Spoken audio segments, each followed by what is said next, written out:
Welcome to Like Whatever, a podcast for, by, and about Gen X.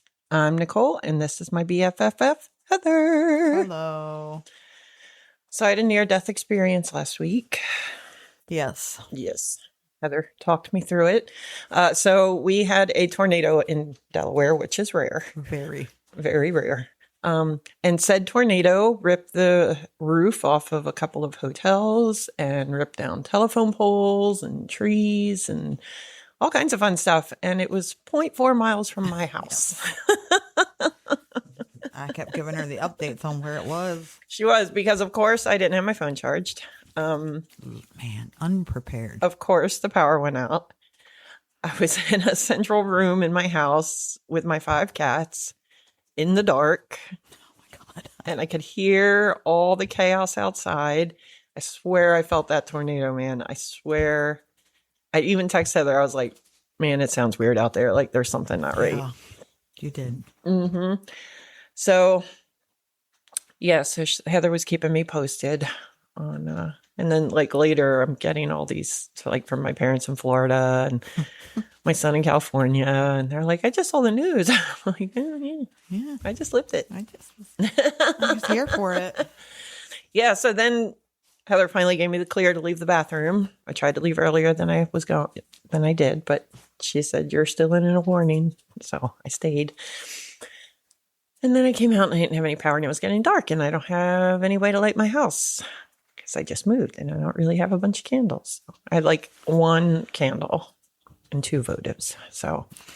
And Knucklehead doesn't even have a car charger for her phone. Because I said, why don't you go sit in the car? Well, I don't have it. I'm like, what?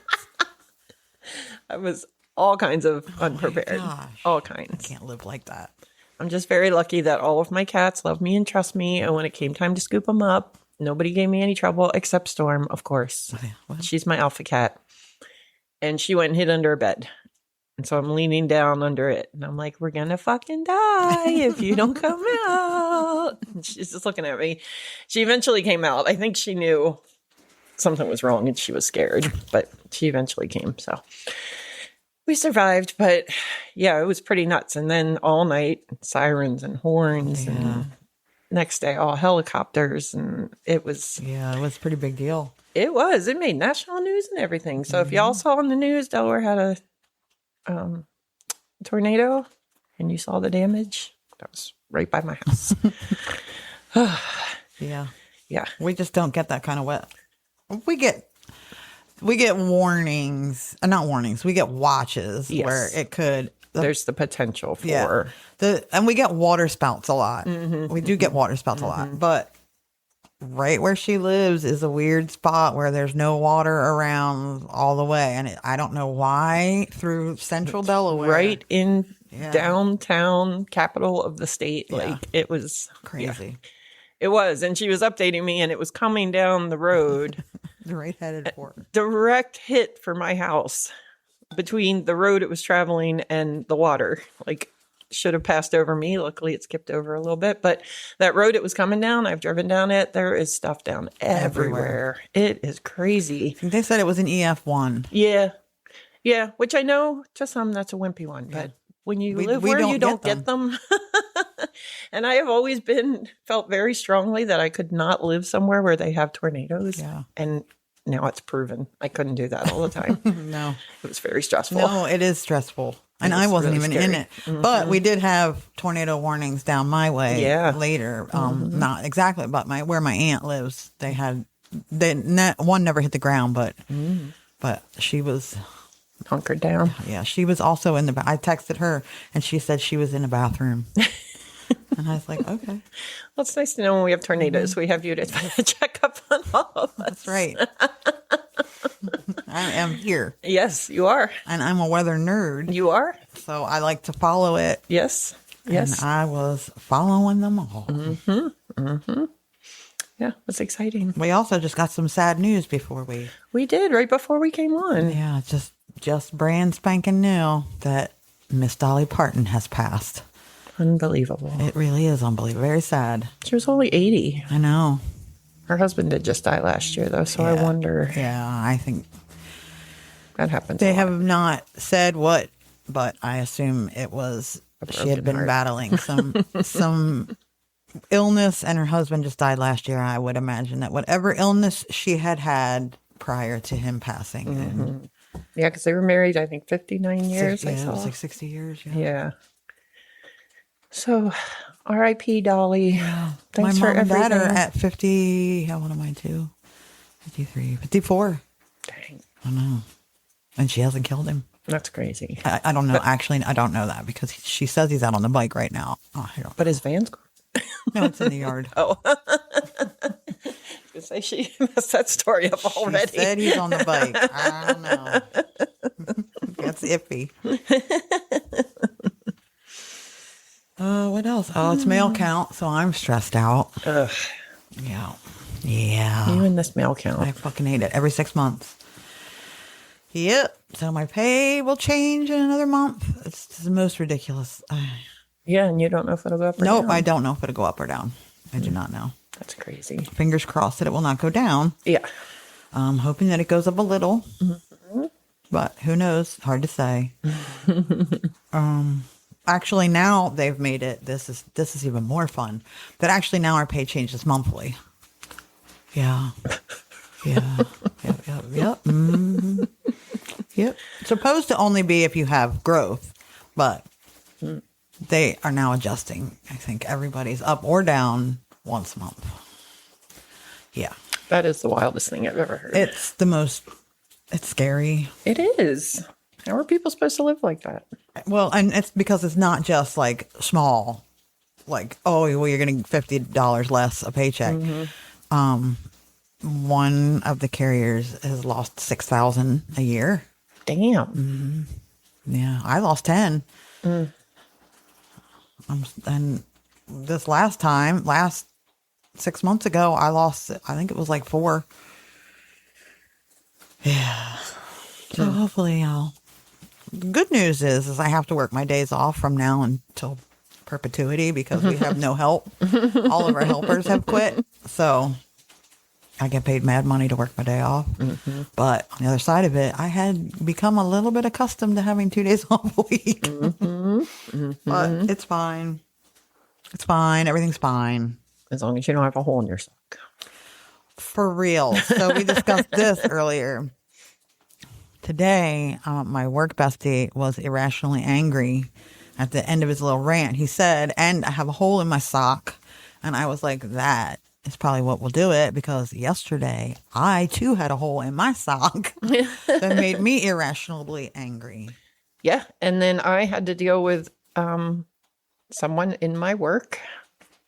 I won't say employee, client, whatever it is, but they were very cranky today at me. So Heather assumes they had a hole in their sock too. I know. You know what? From now on, if like somebody is screaming and yelling, I'm going to be like, do you have a hole in your sock?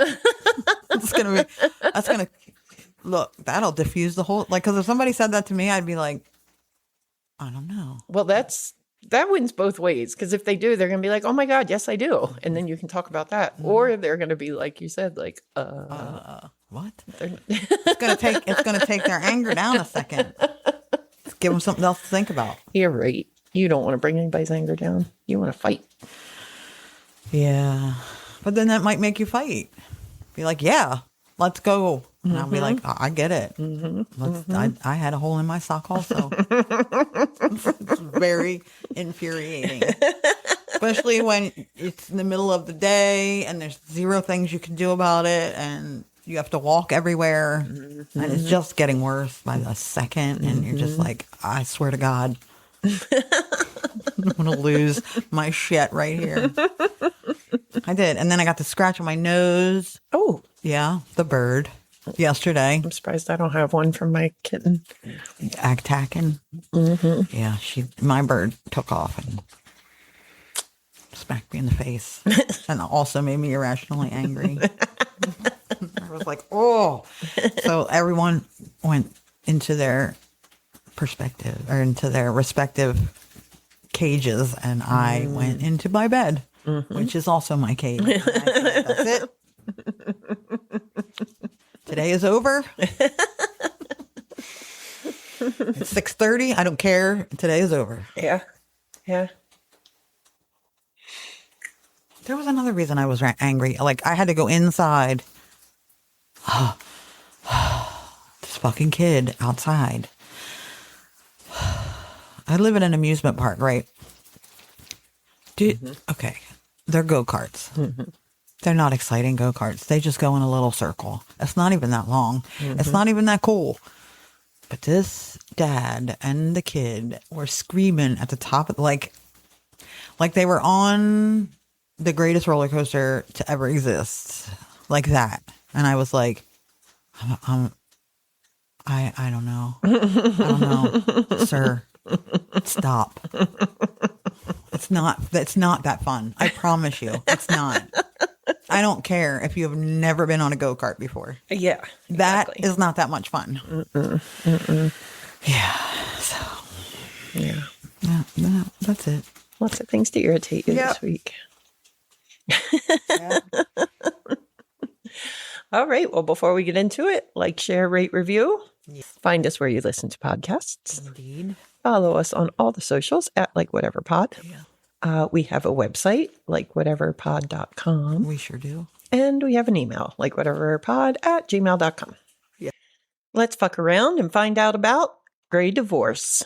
I'm here for it. I saw this and it made me chuckle. Yeah. So full disclosure, I got my divorce decree in the mail yesterday, so I am officially legally divorced. Not sad or happy, just done. Right. Does feel like a closure a bit. Yeah. I am going back to my maiden name, so now I have to deal with the Social Security office and the DMV that's too much nonsense. and my passport and literally everything that my name is on anywhere. That's too much nonsense. Yeah, it's all right. It'll be worth it. I want my dad's name back. Yeah. I've wanted that name for a long time. And it sucks that you can't just change it to something whatever you want. I know.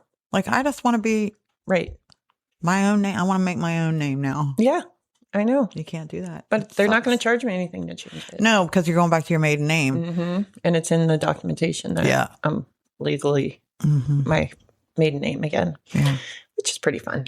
Yeah. I'm just saying, I think you should. When I got married, I should have changed my name to what I wanted to change my name to, because you could change it to anything when you got married. I would have put the 8 in my name because nobody would have noticed if I just slung it in there on the marriage certificate. But I didn't. Yeah. I know. I thought about dropping my middle name too, but we'll think about that later. All right. So I would if I were you. Another thing my therapist thinks is really odd. I don't see that. We won't get into it, but I could see why you would want it. Yeah. Don't that. Yeah. All right. So my resources this week were verywellmind.com and thedivorceplanner.net. All right. So gray divorce refers to the increasing trend of divorce among couples over age 50, often following long-term marriages. Factors such as empty nest syndrome, financial disagreements, and evolving personal priorities contribute to this phenomenon.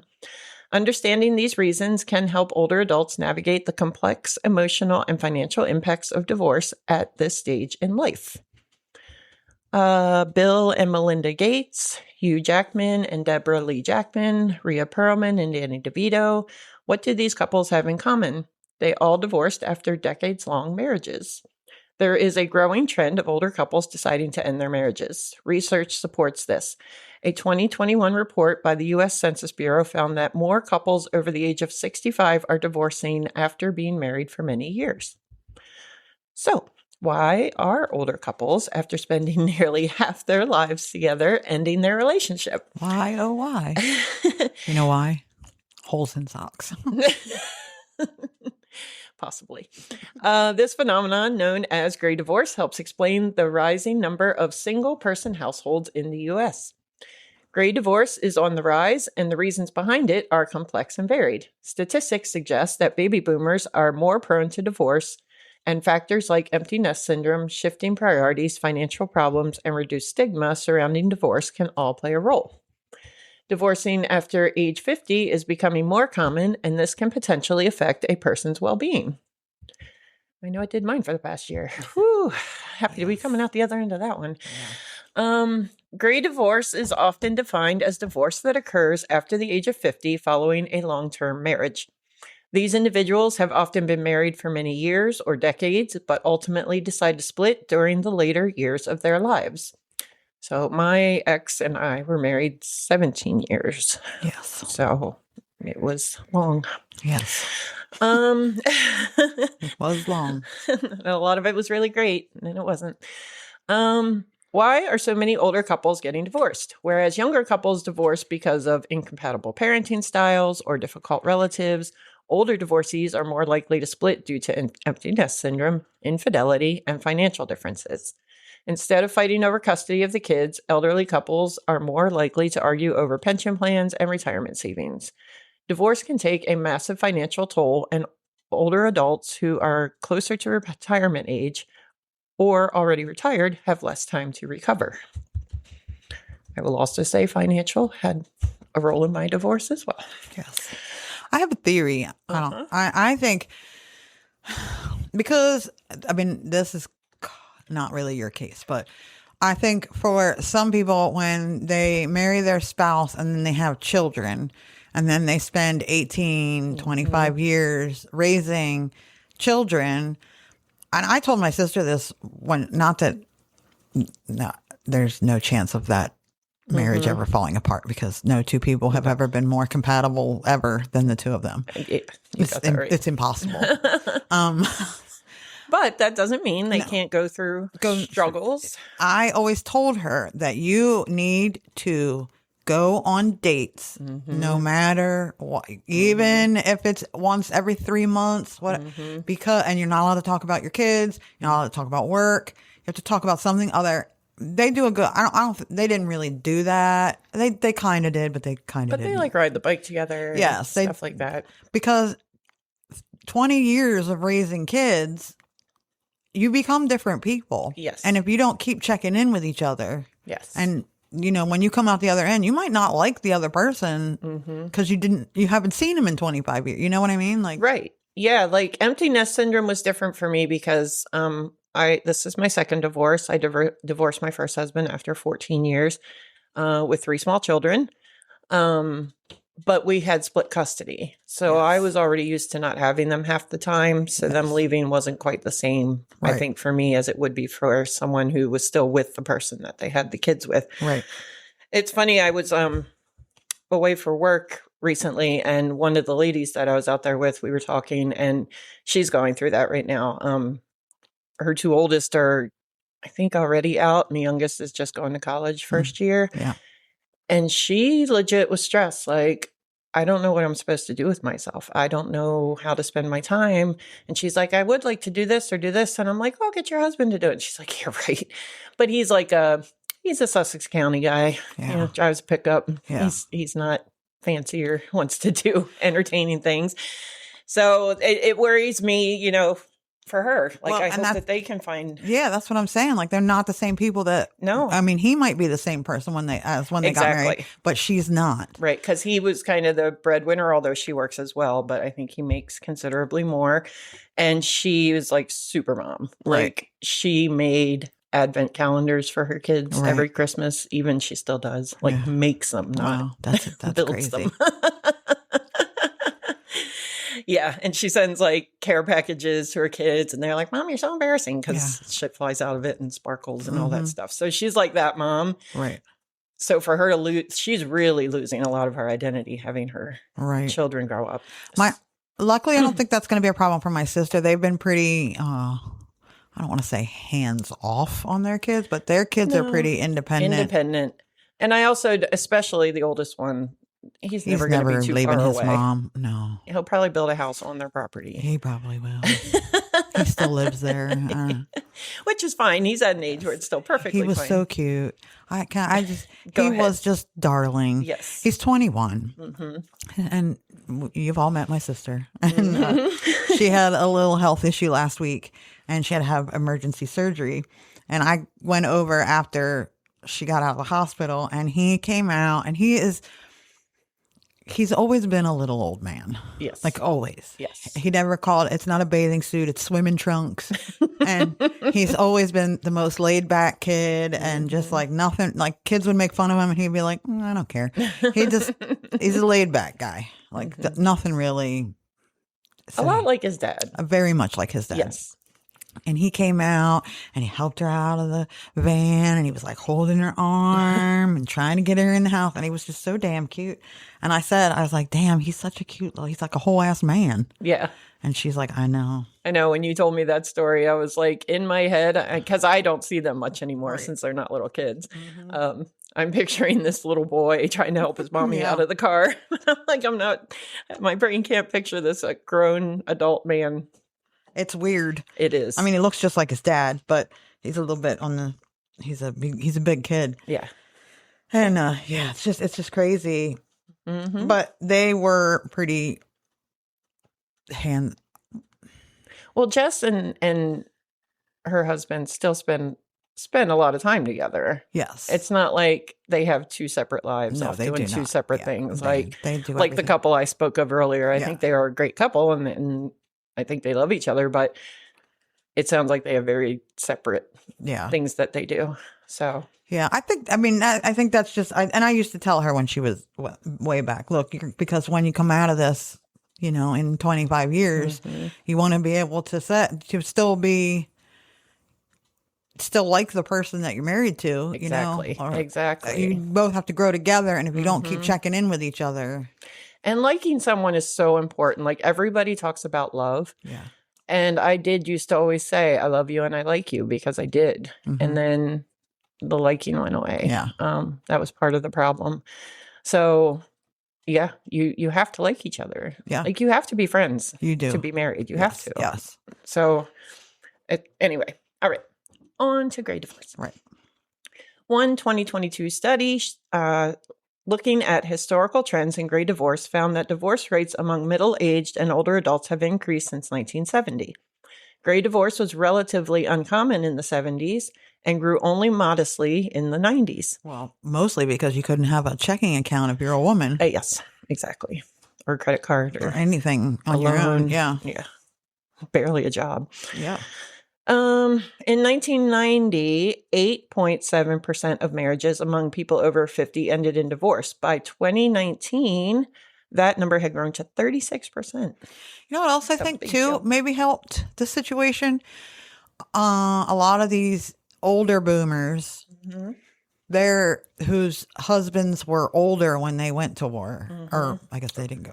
Right. Or that mid area, that like I guess Korea into Vietnam, that time, they were all older, and I think they lost their husbands at a younger age because of Agent Orange and because of the shit they went through over there. I think a lot of them lost, and so there was a lot of women who were widowed.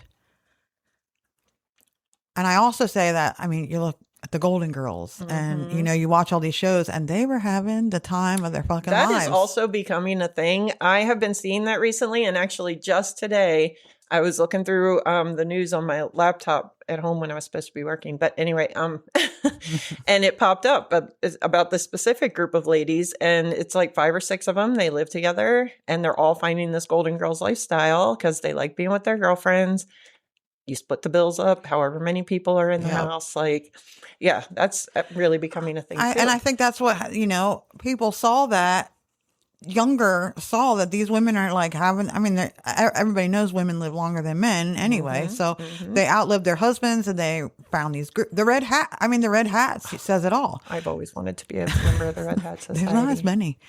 I know. I used to see them in the casino all the time when I first started working there, but I think it's a dying breed. Yeah. I think younger women saw that and were like, when they got to that age and their husband was still alive or, they looked at him and they were like, I don't, I want to go to Red Hats and you don't. And I don't want to, I think that is a lot of it too. I don't want to sit here and watch the same TV shows every night. I want to go do shit. And I want to, I want to have friends and and social club. I think, it got made that not made, but it was shown that it was okay. Like that's fine. And prior to that, it wasn't. You know, these women sat around wearing black veils until they died. Yeah, exactly. June Cleaver would have never gone out with her golden girlfriends. Absolutely not. That would not have been allowed. No. The researchers also noted that people over the age of 65 are the only age group with growing divorce rates. In contrast, the divorce rate among adults in their 20s and 30s has actually declined in recent years, and I can tell you why. People aren't getting married anymore. And another thing, I mean, also, if you have to look at it this way. How many of those that were divorced were in lavender marriages? Yeah. That were like, I don't have to, that are now allowed to live their truth. Yes. You know, and I think that's a lot of it too. Whereas younger people get to live their truth. Yes. And don't have to get married or, if, you know. Yep. Or find a companion that's willing to. Yeah, exactly. One explanation for growing gray divorce rates is that baby boomers, adults born between 1946 and 1964, make up the bulk of the age group over 50 in this generation. And this generation is more likely to divorce than older and younger generations. Boomers were more likely to divorce during their younger adult years, and their divorce rates have also continued to rise as they age. Oh, go ahead. That's a good point too. A lot of them got divorced in the 80s and 90s and were like, okay. And then now they're like, yeah, I'm not doing that again. Like I can do it just as easily now as I did that because it was less stigmatized in the 80s and 90s. Yes, definitely. Well, women were finding their voice but more, so I think. Yeah. Then we still have a long way to go. But other factors that increase the risk for gray divorce include the number of previous marriages and the number of years a person has been married. Remarriages are less likely to last. That would have been good to know. And people who have been married 9 years or less are more likely to divorce, which I don't fall into that for either one. Well, lucky you. I drug it out way longer than that. While length of marriage is a risk factor for gray divorce, many couples who split after the age of 50 have been in marriages lasting decades. According to statistics by the Pew Research Center, 34% of gray divorces are between couples married for at least 30 years, and 12% are between couples married 40 years or longer. Wow. That would be wild. Like that seems like that. Just let them die. Just wait on it. Yeah. Wait that one out. Just make Why an agreement. Go through all that money to get a divorce and all that when you're just going to wait it out? Just make an agreement to just live in the same house. Yeah. And just do your go thing. on about your own business. Yep. So why are so many couples opting to split after weathering many of the challenges they faced earlier in their relationship? The reasons why a long-term couple opts for divorce vary from one situation to the next. Some common factors that appear to play a major role include, again, the empty nest syndrome. Yes. I'm not going to go through that one again. We did that one. Yeah. Financial issues. Arguments over money can become more pronounced as couples near retirement age. It becomes harder to find common ground and maintain the peace as people contemplate leaving the workforce. Financial infidelity, such as hiding bills, large purchases, debts, or secret bank accounts, can also affect the stability of a long-term marriage. Retirement plans may hang in the balance when a couple's financial behavior and goals are out of sync. Ending the relationship may sometimes seem like the only way to resolve such differences. Yeah, and I feel like I hear all the time about people that have secret bank accounts and shit. Like, and if you feel that way too, just leave. Just leave. Yeah. If you're preparing yourself for an out, you don't want to be there. So go. Just take the out. Yep. Another factor is infidelity. Cheating is one of the most common reasons for divorce at any age, including among older couples. Infidelity is a bitter betrayal. After spending a lifetime building shared memories with another person, watching it crumble due to unfaithfulness can make it too difficult to repair the trust and intimacy a couple once shared. And my ex-husband did not cheat on me. No. But I have always said that I know I couldn't stay. Yeah. Like, I know I couldn't forget. Yeah. That's forgiving and forgetting are two different things. Well, I don't even believe in forgiveness anymore. My therapist and I have gone through that, but that's for another day. That's another show. Yeah. Forgiveness is a concept made up by Christianity. I think, I agree. I think a lot of it, I don't know if you're going to get into this, but is menopause. Mm. I don't actually think that was one of the things on here. I think before Gen X started hitting that menopause, you just went through it. Your wife was a bear for a few years, and you just, and then you just moved past it. And I think now, because we are who we are, and we're like, what the actual fuck is this shit? And like, we want to talk about it, and we want to be like, what is happening? I don't, as vocal as we are about it. Yeah. And I think I think women's desire goes down when they hit this menopause, and you become a different person yourself. Just absolutely, you just know in your own soul, it's not just the hole in your sock that is the problem. that's the tip of the iceberg.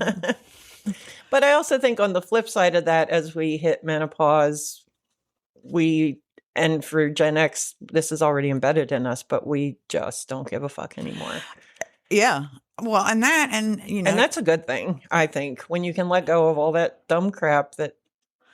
I think, it just occurred to me now. I think also prior to our generation hitting menopause meant an end to something. Like you couldn't have children anymore. Right. Your days of having children were over. Right. And blah, blah, blah. And I think now we see it as more of a rite of passage. Well, a rite of passage, and time is ticking. Like we only have X amount we're on the downside of the hill. That is true. We're coming back down, and we don't have a whole lot of time left, especially for those of us who did not expect to make it this long. I have to honestly say, I'm not going to go into detail, but that was definitely a factor in me leaving my marriage. I did think, is this how I want to grow old? This is how I want to. Do I want to hit 80 years old and regret my life because I just stayed and tolerated crumbs or I could leave and live the life I want to live. And I think that's a lot of it is as you get to this age and you're like, what the fuck am I doing? And that's it. Yeah. I'm like, I might have a good 30 years left in me. Might. I say all the time that this dog that I have now is my last dog because I don't have it in me. And he's 11 and his days are ticking down too. And I know that I don't have it in me for another 12 to 15 years. I I got a bird, so I don't. They live. Yeah, but forever. you don't take the bird out. That's true. In the rain, and the cold, and I think that might be some of it too. Like everybody. It's not just your biological clock stopped, and it switched over to an hourglass, and you're like, oh. Was a really great analogy. Thank you. You should put that on a t-shirt. Thank you. Yeah, I'm not sure if we get into. I can't remember if we get into menopause. The first part of this is just in general about. I know. I keep derailing it. No, I love the conversation, and then the latter part of it is more Gen X specific. Okay. So maybe it'll be in there. All right, I'll keep it to a minimum. No, I want you to talk. God damn it. Yeah. All right. So another challenge is health problems. Health challenges like a serious chronic condition can majorly strain a relationship. Some couples find that they're unable to handle health issues that emerge as they age. Notably, research indicates that there is a gender disparity in how health problems affect couples. I bet you can't guess which one leaves more. Studies reported a higher divorce risk if the wife develops a chronic illness, whereas men who become disabled or ill do not face the same level of risk. Get out. And on the flip side of that, because of the way women or men are just programmed differently. Women feel more of an obligation. Well, shit, now I got to stay. Yeah. Because I'm going to look like an asshole if I don't stay and take care of him. And who's going to take care of him, as to where guys are like, peace. You got kids. That's their problem. Good luck. That's why you had kids. That's always my issue. Like, I never, ever regret a day in my life not having children until I start thinking about, like, what is going to happen to me when I get old? Yeah. Like, I don't have anybody. We'll just make my kids take care of you. Okay. You think they will? Kaylin will. Oh, Kaylin will for sure. She'll grumble the about middle it, but one she'll will. do it. Yeah. Yeah. All right. Another one is growing apart. This was also something that happened to my marriage. One of the most significant causes of gray divorce is the changes people experience as they age. Growing apart is the most frequently cited reason for divorce at any age. For older adults specifically, aging represents a big change, and people's priorities, interests, and needs may shift as they grow older. Some couples might grow closer during this time, but others might find their values and priorities too different, leading some couples to choose separate paths. Makes sense. Yep. I wanted to retire. That was wasn't going to happen if I stayed. So, changing expectations. Our expectations for what we consider a healthy, satisfying marriage have also changed over time. True again. Today, couples are more likely to place a greater emphasis on how the relationship makes them feel, including whether it contributes to their overall happiness and fulfillment. When a relationship or a person's needs shift, it may no longer meet those criteria, which is why people may opt to end things. Well, that makes sense too. Like their mental health is more of a thing. Like you need your happiness is my goal. I don't believe in happiness, so I know, and that's fine. And I don't know what my real definition of happiness is, but I want to feel content. Maybe is a better word, and at peace. Yeah. And comfortable in like my own skin. Like I'm comfortable in my own skin, but comfortable in the way my life is going. Like that's a big factor for me because I've spent a lot of my life being very unhappy. Yes. And faking it. Yeah. Till I make it. Yeah. Whew. I say I don't actually believe in happiness. I know that's a weird thing to say. Mostly because I'm a depressed human being and it's just not a possibility. Well, no, and for there me. are arguments for that. Like, when do you reach happiness? Like well, you get that and all right, I have this thing now. Am I happy? Oh no, I want that. I want that.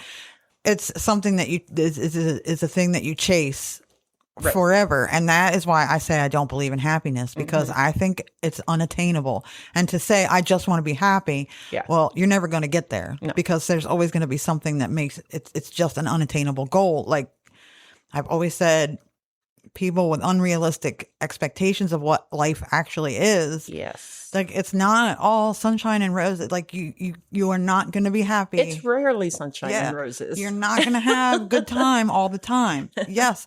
Do you want it to be just less miserable than it is? Of course. Yes. But you have to find where it's much like anything else. You have to find where your base is. Like what I always say with like mental health medication, what are you willing to trade? Are you willing to trade stomach issues and, makes you sleepy or, whatever for not feeling like you're about to slit your wrists every other day? Yes. So it's about what you're willing to trade. So when you think about being happy, what are you willing to trade? What are you willing to accept? Yeah. I mean, finding like some kind of peace. I've had extremely high anxiety and PTSD my whole life. And that's why I've been doing therapy so hard.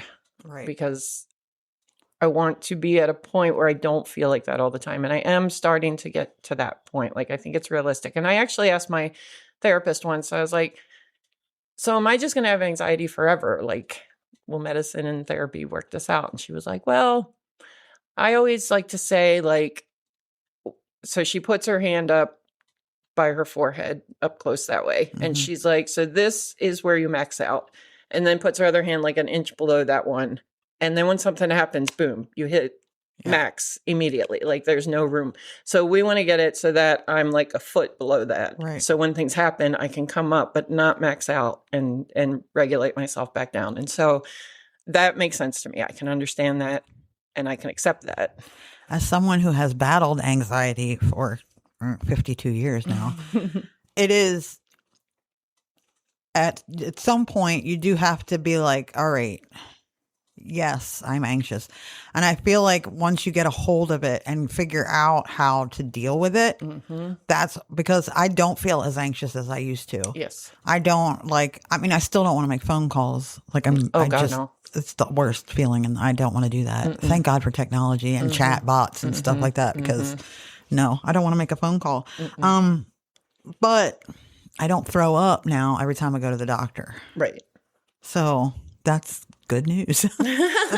We're getting somewhere now. And I don't feel like I'm going to. Like I don't feel that anxiety anymore.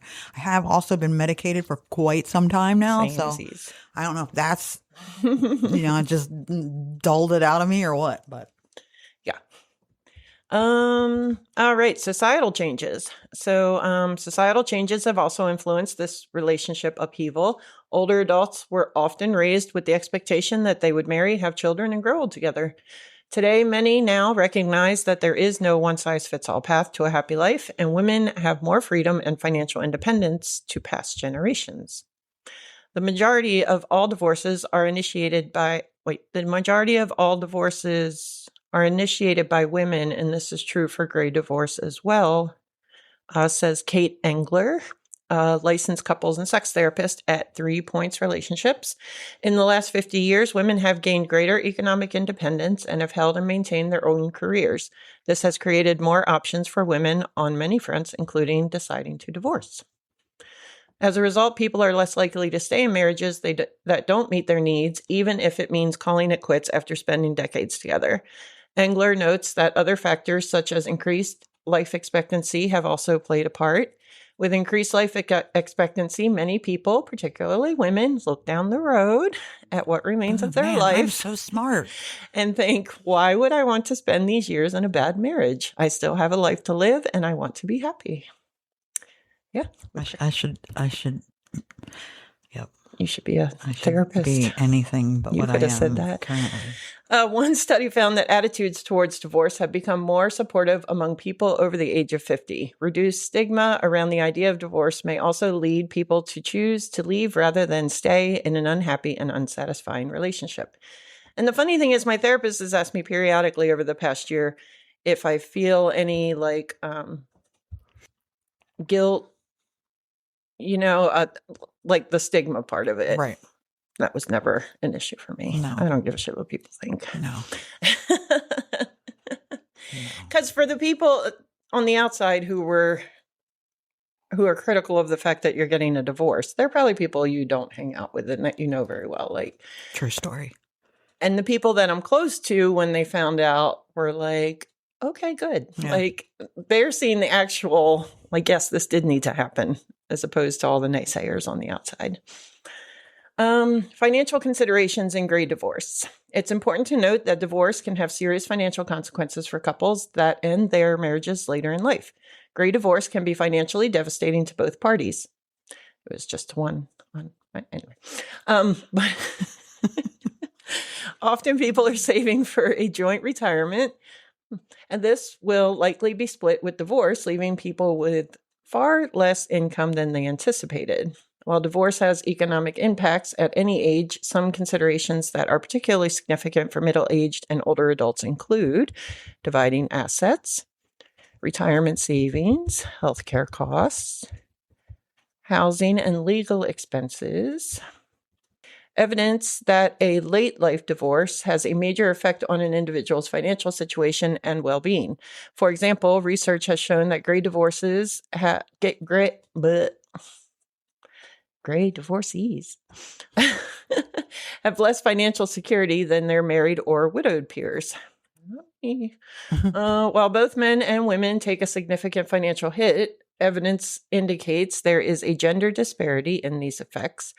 This risk is particularly high for gray divorced women as they receive lower Social Security benefits, and 25% of them experience poverty. That lower Social Security benefit, like, what the fuck?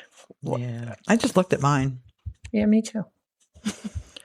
I'm pretty excited. Yeah. I've been working since I was fucking 12. So like with an actual paycheck. So I've been paying Social Security since I was 12. Yeah. Like not just babysitting money. I've actually been paying into, and I looked at it and I was like, I could probably live off that plus my pension. Yeah. Plus whatever retirement. Like I've been freaking out recently because I've had to dip into my retirement a couple of times to get back onto even ground. And, I've been freaking out a little bit about it. But then I saw that and I was like, it's more than I'm doing now. So can I retire now? Like, I can't, but I'm just saying, like, I think it was lovely. 70. I think if I retire at 60, I think it was 67. I think it's a significant amount of money, I thought. And I was like, well, I could, plus with a pension, I'd probably be doing all right. Yeah. Way better than I am now. I'll hit 25 years with the state the same year I turn 67. So I'll have full retirement. Luckily, I don't have to do that. I don't have to do 25. I don't have to. I have to do 10. I think 25 is the one where if you hit it every year after that, doesn't really make a difference. Right. Like 25 is like the one you want to try to get to.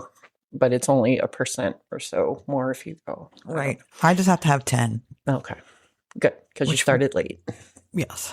Which, yes, I did. Well, which would be before 67. So yeah, definitely. Probably going to try. I'm going to shoot for retirement at 67. Ooh.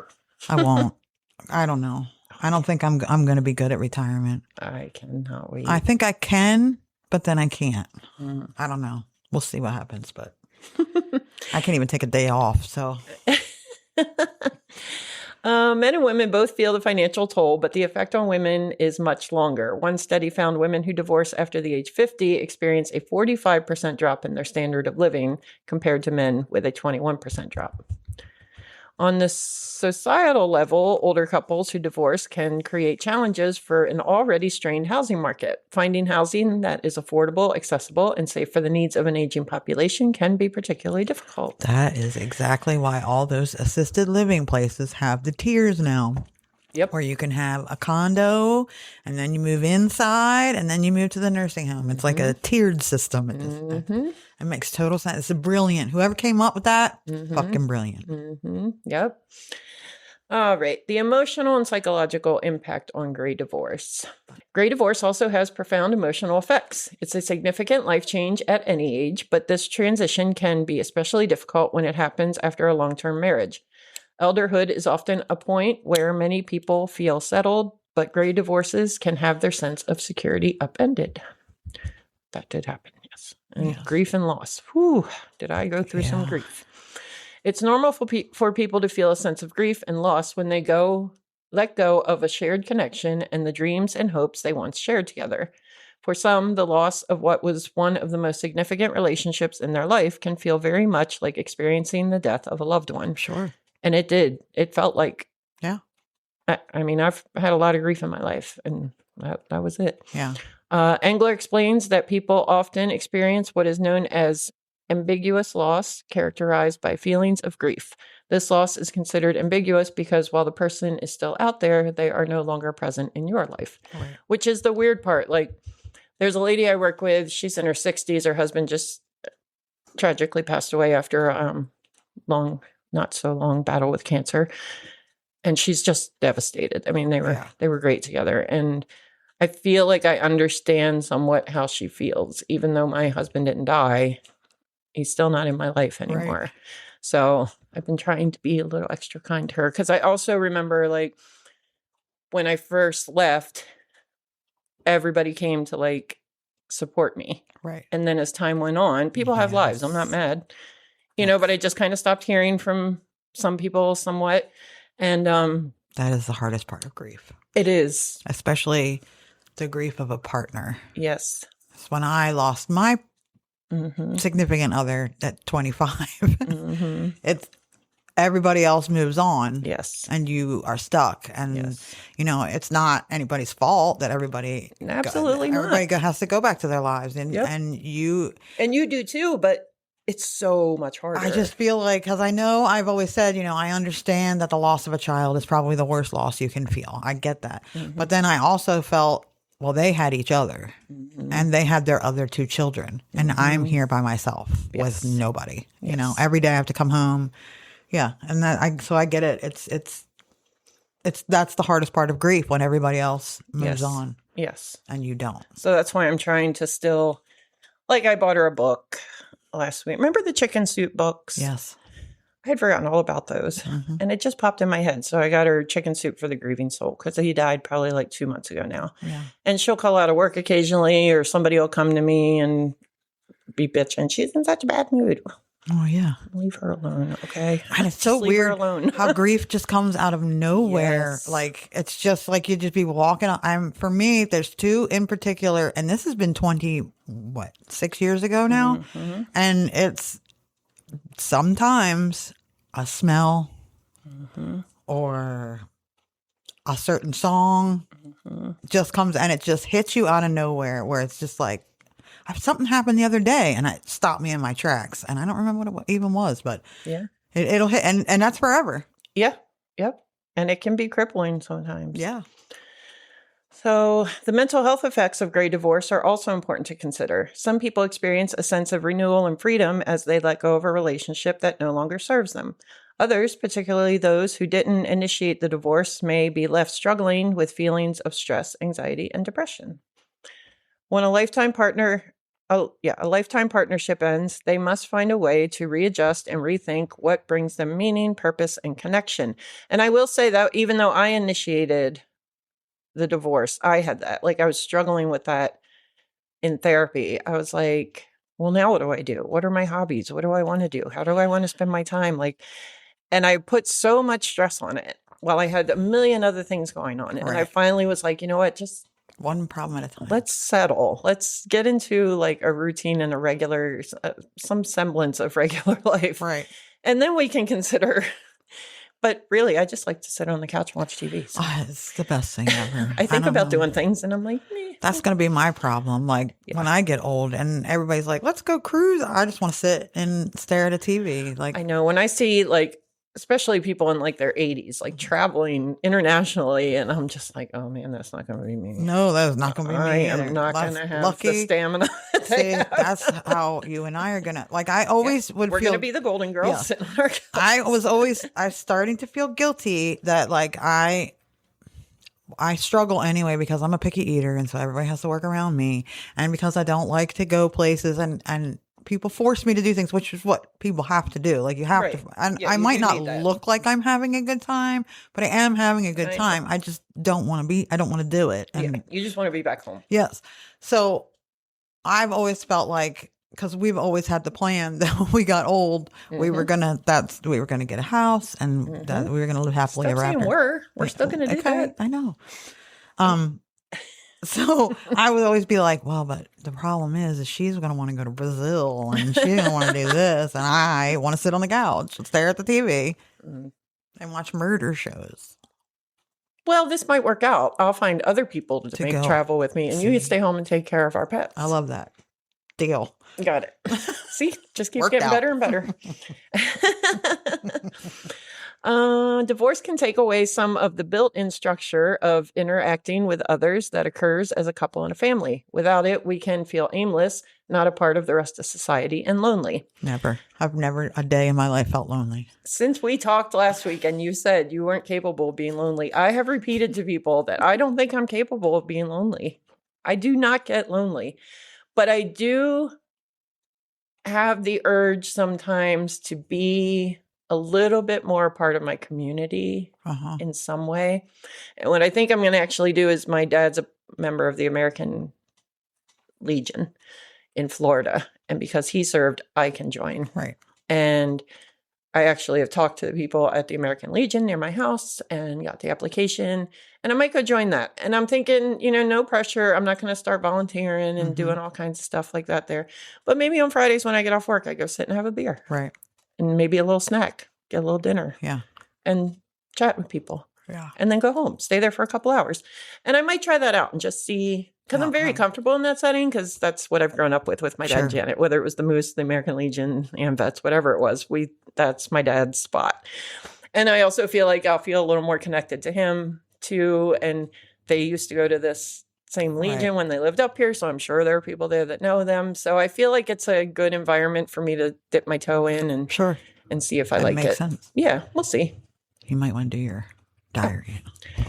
Oh, right. Nicole's diary, pure delight. We're laughing through her teenage flight. So grab your snacks and brace your soul. This middle school madness out of control.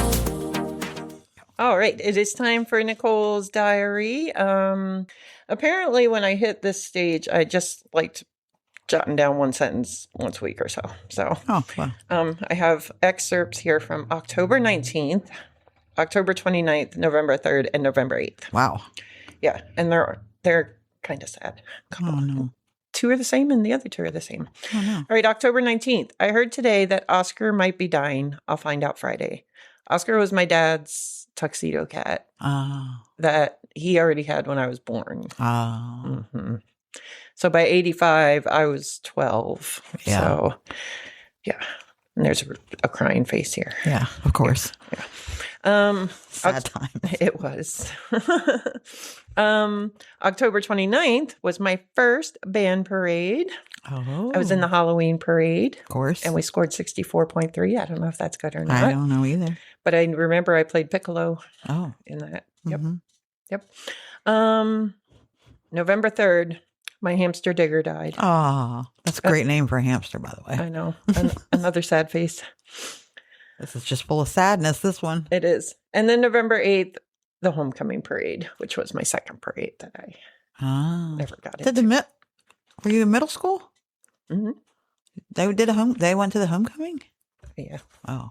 Dan's big in Milford. That's right. That's a big deal. It is a big deal. I forgot. All right. So when you're going through a great divorce, you're going to want to find support. Having the support of friends and family is pivotal. Loneliness is a common problem for older single adults, so maintaining social connections outside of your marriage can help mitigate the risk. Get out of the house and interact with people. Yuck. Join a class, go to the park, volunteer. Whether it's with people you know or complete strangers, do something to reactivate that social part of you.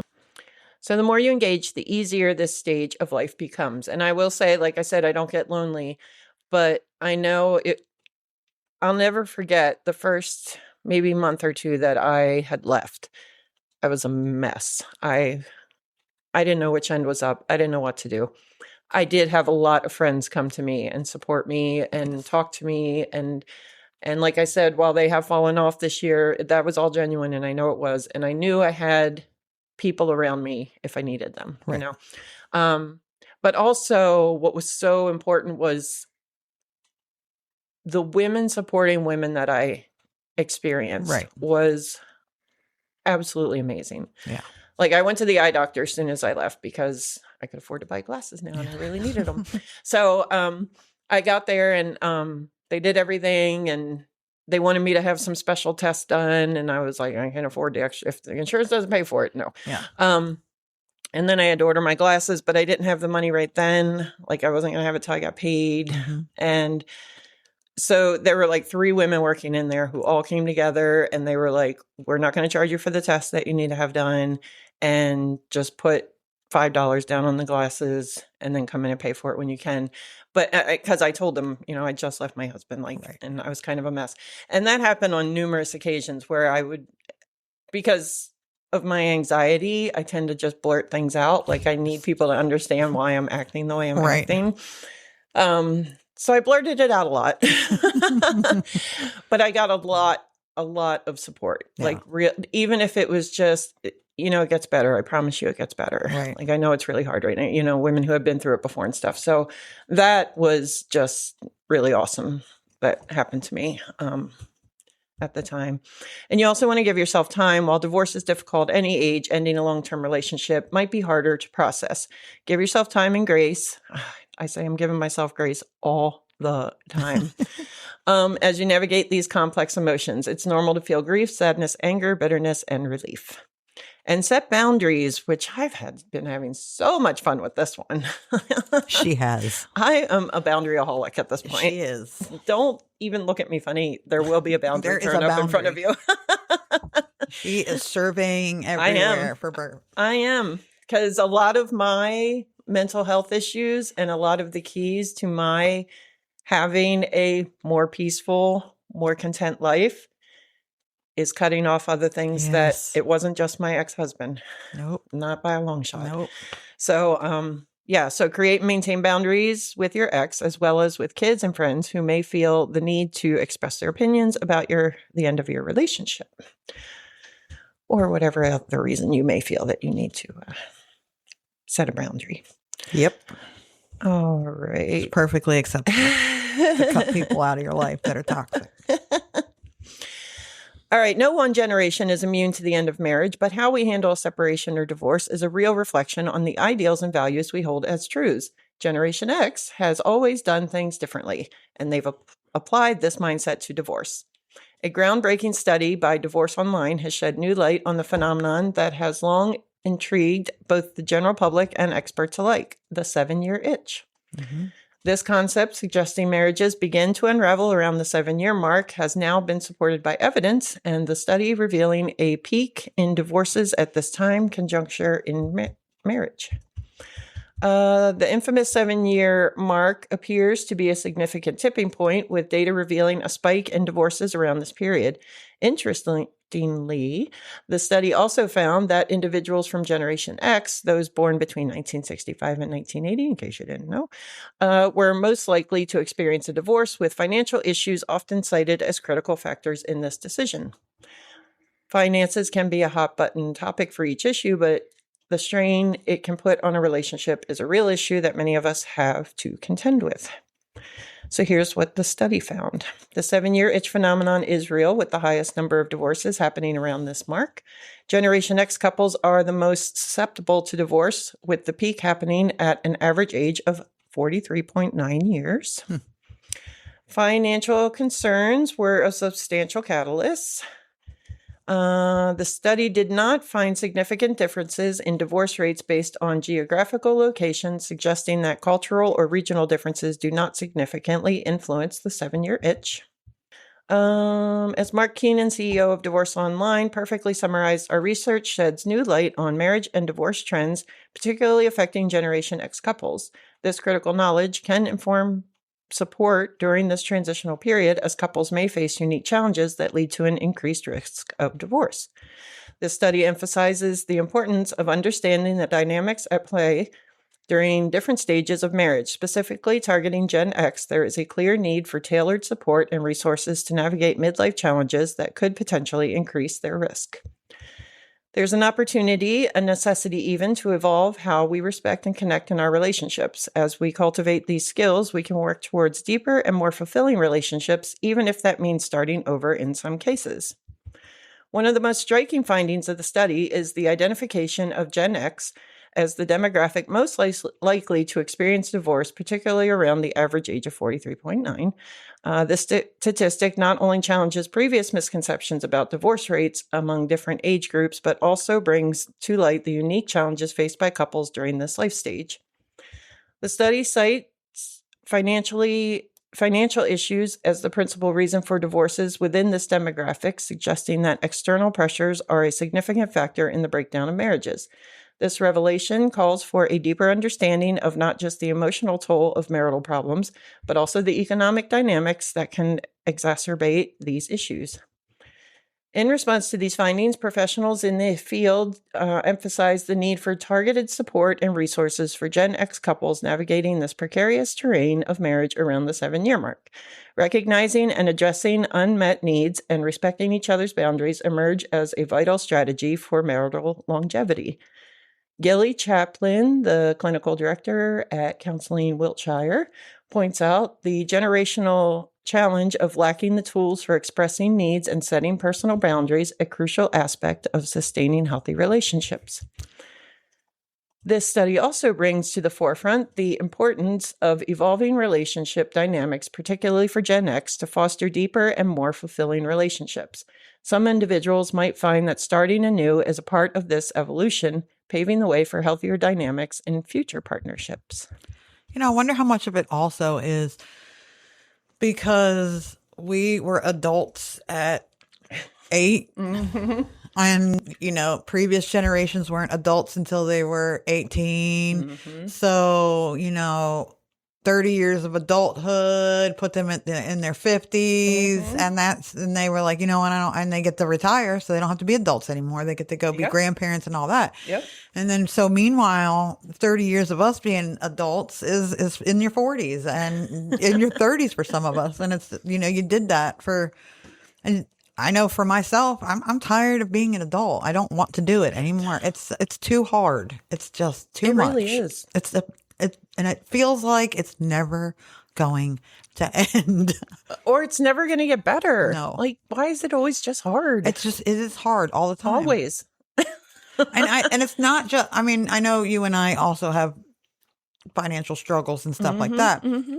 But a lot of these Gen X Facebook pages and stuff that I follow, a lot of them will post like, oh, who here is retiring? And like, I don't, 1,500 comments are like, retirement, what's that? You know, like, I just feel like our generation, for whatever reason, is just stuck in the mud, and we lack hope, or I don't know what it is, but well, it kind of feels like we're in the middle of something right now, like stuck in the middle, which is typical for us. Yeah. Like prior to us, boomers, you got a job, you got a pension, you retired, bada boom, bada bing. That's how life went. For us, that was the expectation put on us, but that wasn't real life for us. True. Which is a lot of the reason so many think we're slackers and such like that. But things were starting to change and companies were starting to change. And now I don't even know if you can get healthcare unless you work for like the government. Yeah, I don't know who even offers it. And we're changing into a whole new, like with AI and the way that things are run now and the internet and just everything. I'm sure this will work itself out, and at some point people will be in a better situation, I would think. But we're just kind of stuck between those two things, and nobody's really taking care of any of that. And I also think that college was pushed so heavy. Yes. That a lot of us are, I'm not, but a lot of us are saddled with. That's actually factual. And the government at the time was also just handing out money like it was candy. Well, that's like you apply for it, here you go, you can have it. A lot of people got. And I did. Sprung up in that. Yep. And that and the mortgage issues where it was they were giving out mortgage like candy, and then you're saddled with a mortgage that you're never going to pay off. Well, a lot of homes got foreclosed. Yeah. And then either you're saddled with a mortgage or you've had to keep refinancing and refinancing and refinancing. So forever. Or and you ever have shit credit forever because you just forfeited the house. So I feel like there's because we've been adults for so long already that it's just not fair. We got to be kids for 8 years. Yeah, that's it. When do we get to be kids again? Yes. All right. In the evolving landscape of modern relationships, Gen X is at the forefront of a seismic shift in how divorce is perceived and handled. This generation, which is often overlooked amidst the loud narratives surrounding boomers and millennials, is bringing its unique blend of pragmatism and independence to the realm of separation, challenging long-standing stigmas and opening up new avenues for managing the end of a marriage. Unlike previous generations that viewed divorce as a personal failure, a source of shame, or simply a means to an end after a dispute, Gen Xers are drawing inspiration from concepts like conscious uncoupling, a term popularized by Gwyneth Paltrow and Chris Martin. They had an amicable split and detailed it in an article. This movement is seen as a catalyst in the shift towards a more positive and thoughtful approach to a divorce. It's not just about legally ending a marriage, but transforming the conclusion of a romantic relationship into a constructive experience that respects the individual's growth of both partners. I could see where that would be beneficial. I love that concept. I mean, I don't think especially if you have children together. Yeah. Because you do have to spend the rest, I mean, like it or not, you have to spend the rest of your life seeing each other. Yes. And dealing with each other. And fewer and further between. But you still have weddings and grandkids and all that shit, all that garbage. Once your kids turn 18 and graduations are done, you're not doing birthday parties and all that stuff anymore, but you still have life memories that you have to build. And it does make much more sense to be. It does. I don't know that I have the capacity to do something like that. Well, your case is different. Gen X, having observed the effects of acrimonious divorces on their parents, as the first generation to grow up with divorce as a norm rather than an anomaly, is taking active steps to do it differently. They are more likely to strive for a kind of resolution that protects the emotional well-being of both the couple and their children. And that's another thing. You all grew up with divorces, being your parents divorced and getting shuffled from one house to another, and mom talks bad about dad and dad talks bad about and you, as you got older, you could see that was not helpful. Yeah, that was that was not a fun way to be raised. So you just want to do it different for your kids. Yeah, and that's what I did. I mean, I still got divorced, but as a result, here are some ways Gen X is pioneering a new understanding of divorce. The notion that a lifelong marriage is the only measure of success is fading. With the average life expectancy significantly increased, it's natural that people will experience different long-term relationships throughout a lifetime. Recognizing personal growth as part of relationships. Gen X understands that they, like everyone else, are continuously evolving and sometimes that growth means growing apart. Rather than staying in an unfulfilling marriage for the sake of tradition, they value personal development and fulfillment. I feel that one. Embracing the opportunity to reflect and heal. Gen X is more open to acknowledging the personal work that comes with divorce. The end of a marriage is a chance to reflect on one's contributions to the separation, identifying and healing emotional wounds, rather than just playing the blame game. Choosing collaboration over battle. More Gen Xers are opting for mediation and collaborative divorce, which fosters a constructive dialogue between partners to reach a mutually agreeable settlement. Here's how to integrate the principles of conscious uncoupling into the process of divorce. Acknowledge the role of individual growth, focus on healing, refuse to view divorce as failure, and encourage emotional support. The confluences of these practices championed by Generation X does not merely signal a change in how divorces are executed. It represents a deep philosophical shift towards compassion and mindfulness in the dissolution of marriages. By taking a conscious approach, this generation is setting a precedent for mutual respect and personal growth that has the potential to redefine the nature of breakups for generations to come. While divorce signifies the end of one of the most significant and long-lasting relationships in your life, that doesn't mean you need to go it alone. There are a variety of resources and support networks that can help gray divorces navigate the challenges that come from these later-in-life events. Finding support and community are critical during and after divorce, Engler says. Find a therapist. God bless my therapist. I, for real, do not know where the hell I would be right now without her. Somebody was watching out for me when I found her. Find a support group. Not my thing, but some people like it. They do. Find other people who have experienced divorce, understand what you have been through, and don't judge you.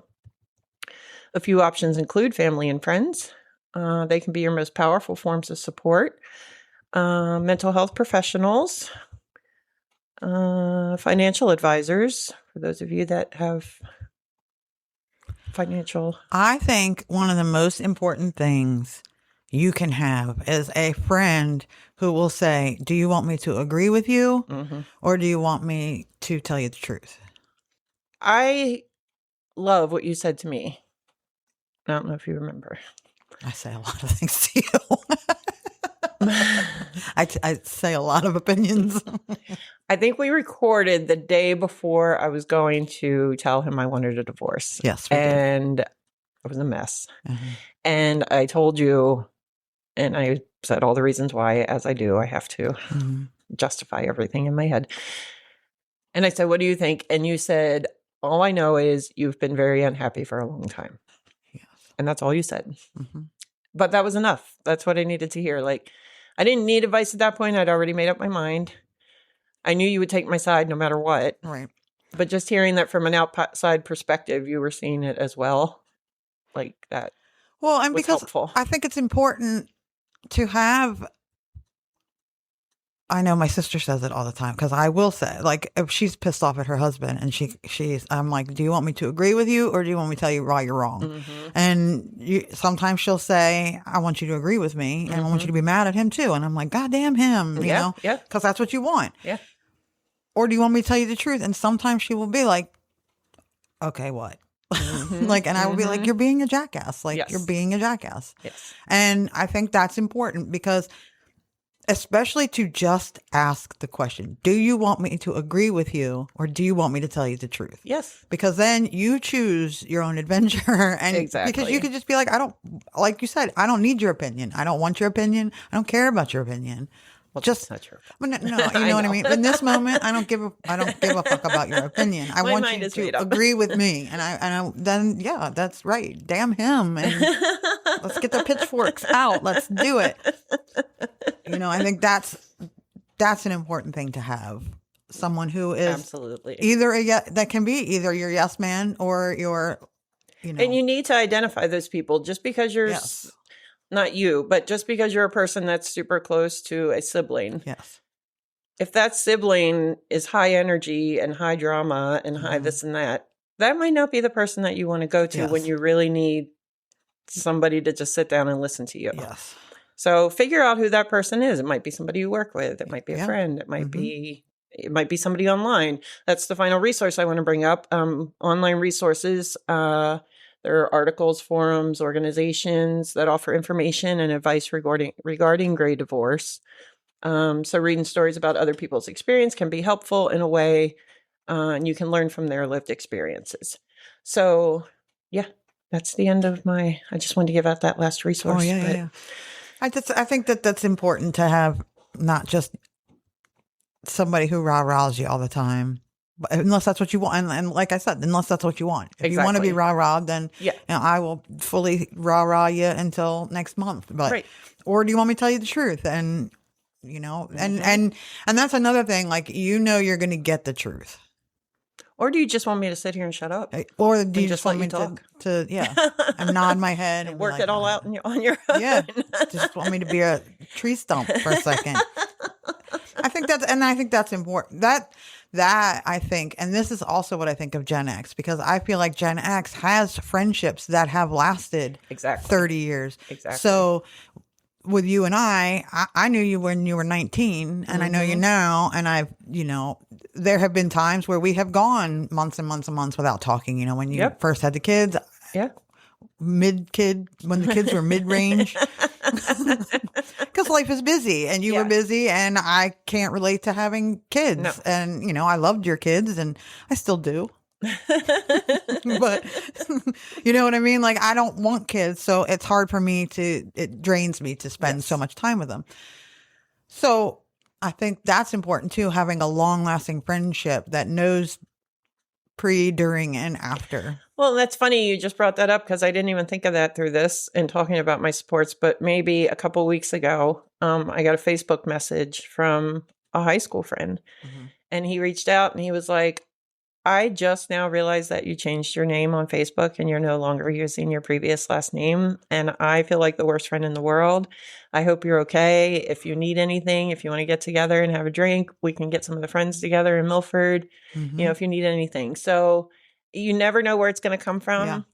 And he was sincere. Like, if I reached out to him right now and said, hey, let's go out Friday night and call up so-and-so and he'd be there. Yeah. And I know he would. So it is really nice. So you have to make sure you reach out and you're finding those people, and don't just stick yourself with maybe that person you always talk to if that's not beneficial to where you are at the time. Well, and even, you do need other opinions, because, you do. It's important to have a wide and variety. That's why, I loved your answer so much, because I was trying to justify everything and saying it out loud. And the point I was trying to make and all the things I was saying is I'm not happy. Yeah. And for you to say, I know you haven't been happy for a long time. I was like, all right, cool. Yeah. That's it. That's the point I was trying to make. Apparently I reeled it in. So that's not the reaction I had in her first divorce. I think I threw a party when she had the first divorce. Oh my God.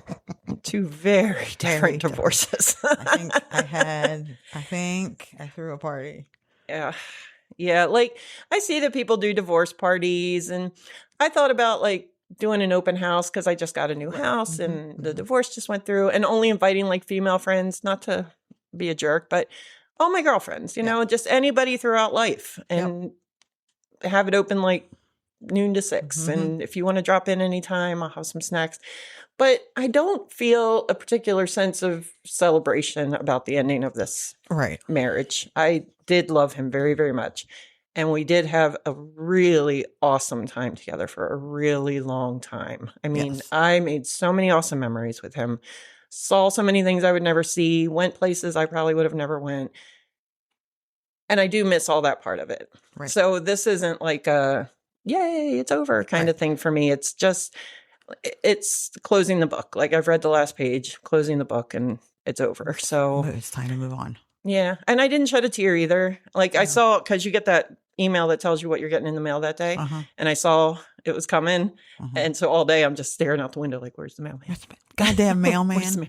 And the second he came, I like ran out the front door to go grab it.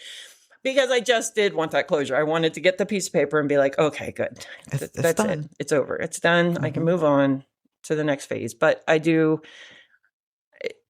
Yeah, it wasn't anything I did because I really wanted to. It's more of I had to. I am a firm believer that everybody is in your life for a reason. Yes. Whether it's good, bad, or indifferent. And when someone, I don't want to say outlives their usefulness, because that's not what I mean. That's the best way I can. But when you've learned your lesson from that person, it's time to move on. Yeah. And life just guides you that way. Yeah. I have a friend who is very, very, very dear to me, and I love her very, very much. And she was considerably younger. I think she was 19. I was in my mid-30s when we became friends. We worked together. That's how work things work out. And we stayed very good friends. And I supported her through going to college, and she was always very good to me, like just a great friend. And I saw her last summer shortly after I had left my ex, and I told her what happened. And then she called me the next day to like talk to me and make sure I was okay. But she's in her 30s and she has a husband and she has a small son and she has a very successful career as a lawyer. So it's not that she doesn't love me or that she doesn't want to see me. She has other things to do. Yeah. And they are friends as a couple now and like all those things. So to squeeze me in just so I can hang out and say I hung out with her, but I also know I could call her anytime and she would drop everything and talk to me. So, and I have friends like that when I worked in the casino as a cocktail waitress, some of the strongest bonds I made with people were in that place. That's because you go to war with those people. They were family. That's why I say the 4 RCAs that we're in the thick of it. We always joke about we have PTSD, but today would be the perfect example, not to take away, but like just going to war with somebody, in quote, not for real. Right. Sorry, I'm not trying to stolen valor or anything. But, today, there was 4 of us that were in it bad. And my work bestie was in the office talking to the postmaster. And I walked by and I needed to tell her something too. So I walked in. He was having the conversation with her and I agreed.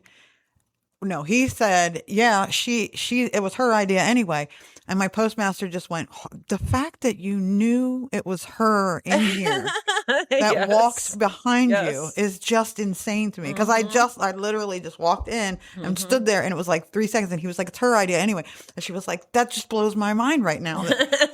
And then it was like 10 minutes later, one of the other RCAs called me on the phone and was like, hey, is there they're called Mistros where it's left behind. It was in somebody else's. And now we have this real fun, cool game where we have to come back for it after our route is done and fight beach traffic to take it back out for one thing. Yeah. And he was like, hey, and I said, yes, it's here.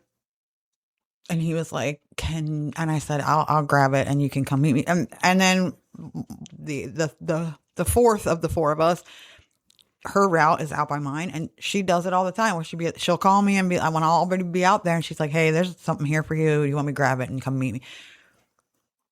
Because we were all... You went through the same thing too. Yeah. And I mean, honestly, almost every morning, the 4 of us have like just come by and just jibber jabber with it. And we're all of the 2 of them. 2 of us are around the same age and 2 of us are around the other. 2 of us are Gen Xers and 2 are, I think they're millennial. No, really, they're like one just turned 30 anymore. Yeah, that one just turned 30. The other one's like 32. I think that's younger than millennials. I have no idea. But when you go through something and a casino or restaurant work or retail, it's all traumatizing. You're trauma bonded. Yes, absolutely. 1,000,000%. Yeah. All you have is each other. Yeah. And you spend more time with those people than you do with your... 100%.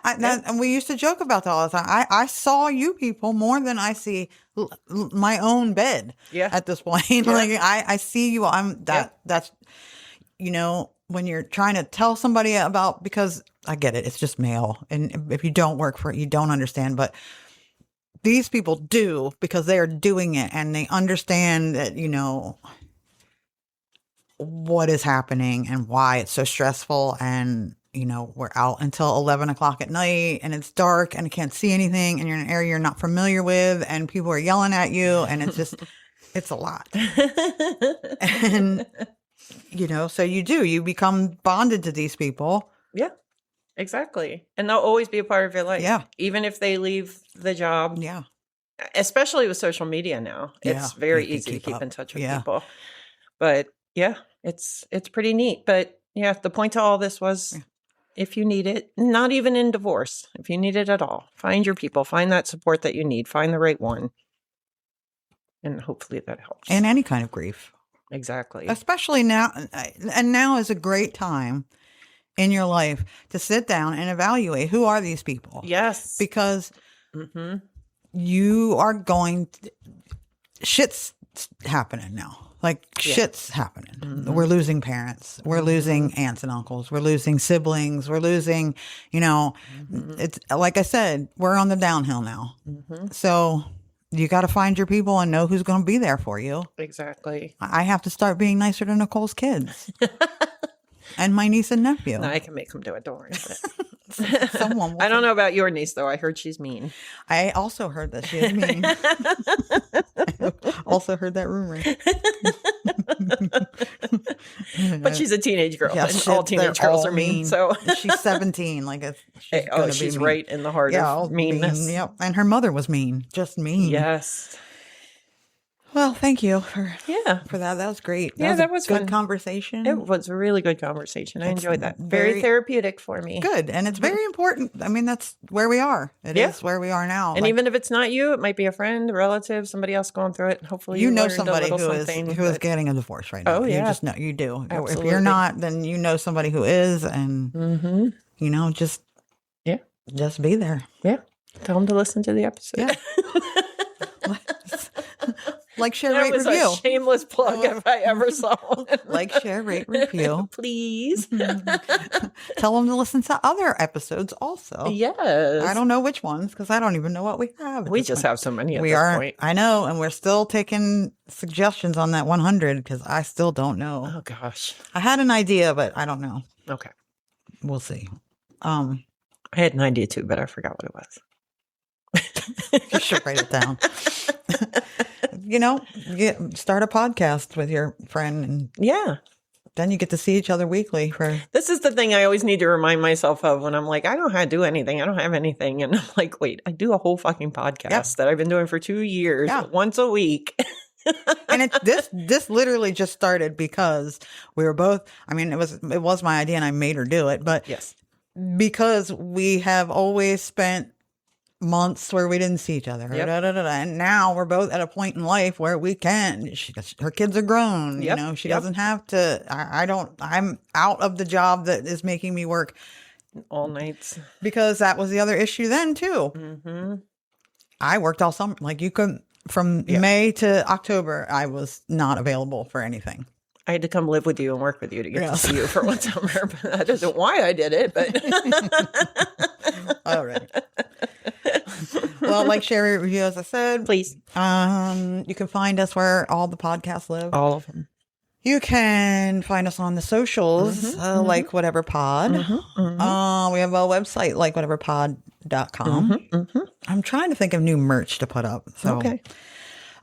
Just because that's what I like to do. I know.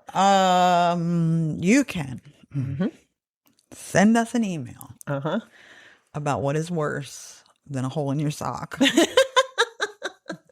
to like whateverpod@gmail.com or don't, like whatever. Whatever.